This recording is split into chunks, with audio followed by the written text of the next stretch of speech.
about you. Today we're going to be drawing pop singer Amy Winehouse.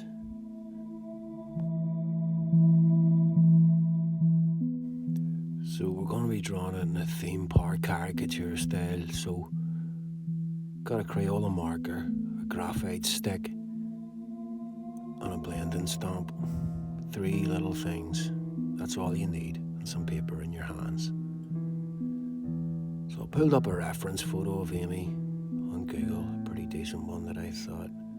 Once again, start off in the eyes. Now her face is at an angle here, so I'm not going to draw that T shape straight. I'm going to do one eye lower than the other. She's got pretty heavy eyelashes in the top eyelash, so make that nice and heavy with the thick side of the marker. Now she's got a very long face, very long nose. So get the bottom of the nose in there. She's got a very unique look, a very interesting face. Long nose. Love those eyelashes, and obviously her hair. We're going to get their hair at some point. I'm looking forward to drawing that. She had a very unique voice too. Very unique. Combined elements of soul, and jazz and R&B. It's really refreshing amongst all the pop singers of the time in the early 2000s. She was more influenced by like Billie Holiday and Sarah Vaughan and people like that. Her first album, Frank, it was released in 2003, and it was like really successful in the UK. It was nominated for a Mercury Prize Award for her first album. Like that's pretty decent. It was that guy Simon Fuller discovered her. Simon Fuller is responsible for Pop Idol and American Idol and shows like that. He's a pop entrepreneur and music manager. Now I'm going down and working on her hands here, holding the microphone. Hands can be difficult to draw. I'm kind of just blasting through these and make them as simple as possible. A couple of knuckles, and we'll go into hands in a different video. It's a whole video to itself. Getting their long face in here, and I'm not drawing the entire head shape because her hair is gonna, on her big bow, is gonna flow down over that contours of the face. Now with the marker, you can notice I'm getting different sizes, different thickness of lines. Turn the marker sideways to get a nice thick line. You want to use that on the outside of her face and the edges of things. Then you can hold the tip of the marker for finer details, thinner lines. Given a drawing like different quality of lines can really make it pop, can really make it give it energy. So mix them up and learn when to use lines and direction of lines. This is just a line-based drawing. Now to the hair. The hair has got to be one of her defining features. There's a lot of hair there. Now it'd be quite easy to just go in and draw and feel as if you want to just draw scribbles and make it really messy. But you want to look at that hair, look for shapes. Imagine if it was molded out of clay. Imagine it as a 3D thing. Like when a sculptor sculpts hair, he's not sculpting each individual strand. It's a 3D form, it's a shape. So try and look for that in people's hair. Now you can see Amy has this big quiff sticking out the front. So I want to use my lines to make that look as if it's going in and out. Again, turning the marker sideways, using the tip of the marker to get different quality of line. We'll look at which way the hair is flowing. But getting that big beehive there, but you'll notice that big beehive, there's structure to that. It's a spherical shape almost on her head. Amy had an incredible voice, so soulful. And her first album was insane, it was everywhere. But then when her second one came out, it just exploded.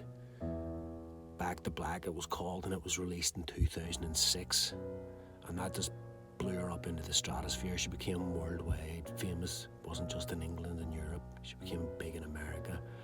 That album had like Rehab, Back to Black, And it even won 5 Grammys for your second album. And those Grammys included Record of the Year and Song of the Year. Like, that's incredible. Now, working on this beehive, you'll notice that I'm going from dark to light areas and leaving a wee bit in the middle for light reflection.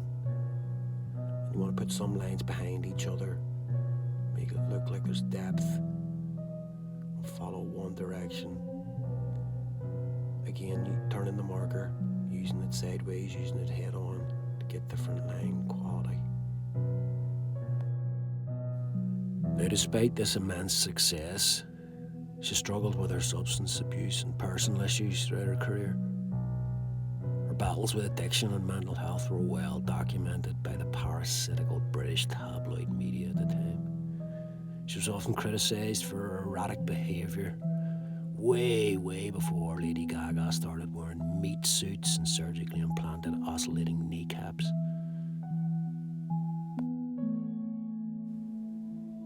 Now I've got the hair in, I'm thinking it starts to look a bit more like her. And really go in heavy with the marker there to get those heavy eyelashes. And even underneath she's got really thick eyelashes.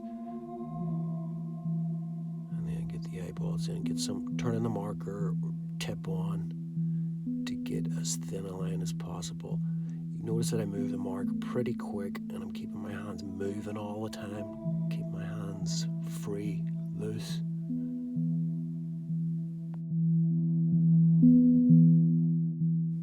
So rather than colour this one, we're just going to use a graphite stick to give it some shading, to make it black and white. Back to black and white. So get the graphite stick and go in, look at your reference photograph, find out where your light source is coming from. You don't have to religiously stick to every shadow. Sometimes you can just pick a side as your left or right light source.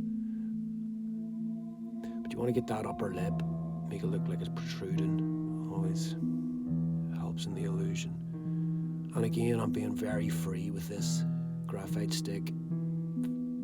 I get in deep under those smoky eyes, make them look all black, back in black again. So adding some shading and some depth here with the graphite stick will really make your drawing not look as flat. And it's quite an effective and quick way to do a quick black and white sketch.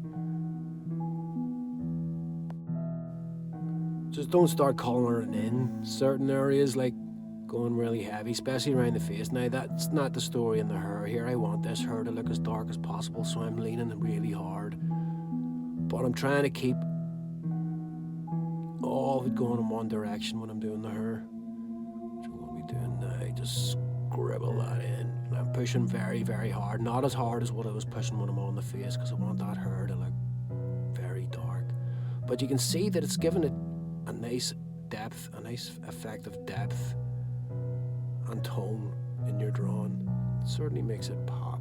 It's a great little tool. I'd advise everybody to get a wee stick of graphite and try it out. Now, sadly, we all know that Amy ultimately lost her battle with her problems, substance abuse and mental health. But she left behind a legacy as one of the most influential singers of her generation, and her music still continues to move and inspire people to this day. She really was a unique and talented artist, and immense talent. But like so many people like that, she was plagued by the darkness, plagued by the demons, and she died at 27 from alcohol poisoning. 27. Unbelievable. Now that's weird because that's a cultural phenomenon, the 27 thing. There's a lot of artists and musicians that died at that age. Jimi Hendrix, Janis Joplin, Jim Morrison, Kurt Cobain, just to name a few. They all died at that sad young age of 27. But what a voice, and yeah, it's great that she still is a household name. People still know who she is, and her music will always live on. It's timeless music. If you haven't heard any of her music before, which I doubt, I would say crawl out from within on every cave you're living in and check out her wonderful music. Just to finally go in with the blending stamp here, just to soften out the graphite around the face and around the eyes a little bit there. And there, hey presto, we've got Amy Winehouse. Well, thanks very much for watching the video, everybody. I really appreciate it. And if you give me a wee like and a subscribe, share it with your friends, leave a wee comment below, tell me what you think, tell me who you want me to draw next. It really goes a long, long way. And thanks for watching. Until next time, see you later, mate.